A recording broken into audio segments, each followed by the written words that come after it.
Combat really starts with the tone of this world, the survival action, making my way through these environments. And we want to set up these humans as realistic opponents in this world. They're also trying to survive. So that just poses the question, what would you do to survive? A lot of the stuff from the No Country for Old Men reference is, how can we get more intimate, moment to moment? How can we feel like you as the player are more a part of that gameplay scenario? So this makes us have to think about this stop and pop cover-based shooting that we are moving from Uncharted. How do we differentiate that? How do we evolve that? How do we take what we've learned and push it into a new realm? So we started thinking about like the realism and the groundedness and these other humans. And if I were to pull out a gun, like how would somebody react to that? Well, they probably wouldn't pull out theirs and just start shooting me. They'd probably run and panic. And if there's a few of them, somebody else might now cover his buddy and start shooting at me. If I shoot at somebody and I see somebody's cranium get scalped off with a bullet, I'm not going to just sit there and go, oh, cool, let me shoot you back. I'm going to freak the out and I'm going to get in cover and I'm going to start like flanking, and now I'm going to coordinate with my buddies and like we're going to try to triangulate on your position and try to take you down. So it started like creating this sense of lethality and this sense of reality that perked that sense of strategy. I as a player want to be engaged with strategy, good games, pose a question, right, a challenge in front of me that's like, how am I going to get through this? And give you interesting options of how am I going to approach this? And so with the world and that abandoned world, I want to be able to pick up things and possibly come into this, you know, with some expectation of maybe what I'm going to be able to do, yet my opponent is going to be a big factor in like, how am I going to approach this?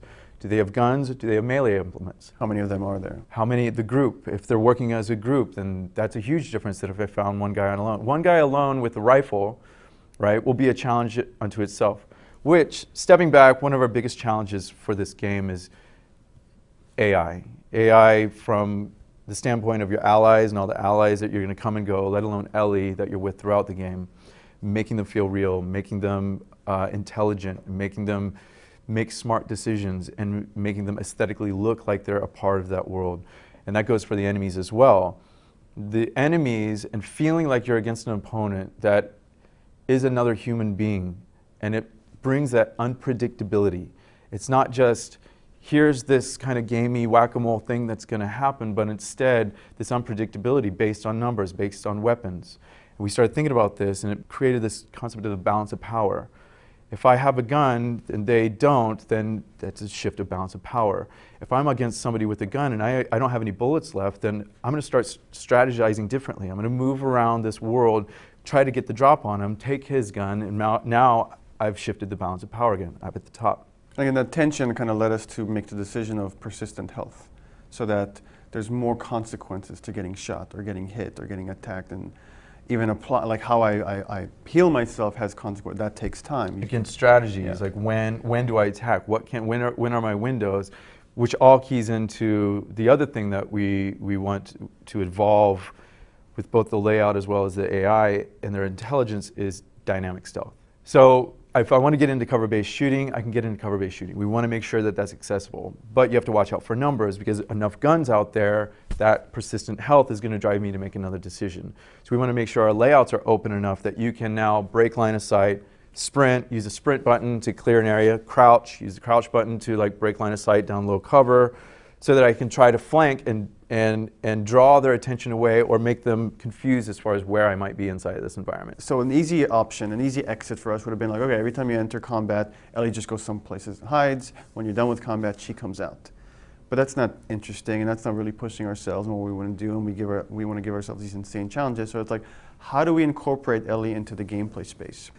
So for one is like just this incredible iteration on AI, what we've done in the past, where Ellie is constantly looking and listening, and she knows the state of the other NPCs. So when she moves from cover to cover and you're in stealth mode, she's not going to break stealth for you. She can kind of make decisions on her own through this gameplay space.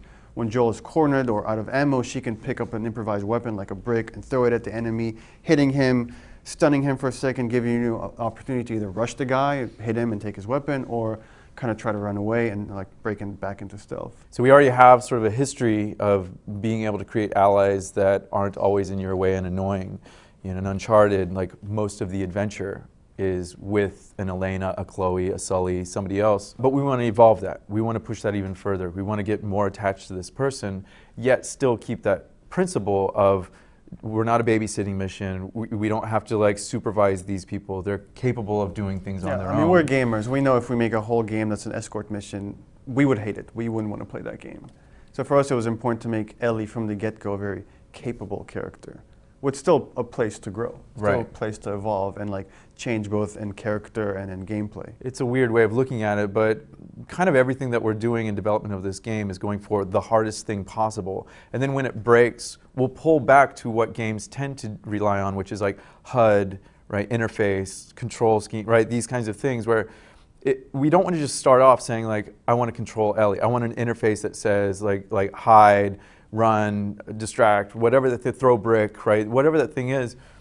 Because then she stops feeling like a person. And if what we're trying to sell here is this character-driven story, we can't do that.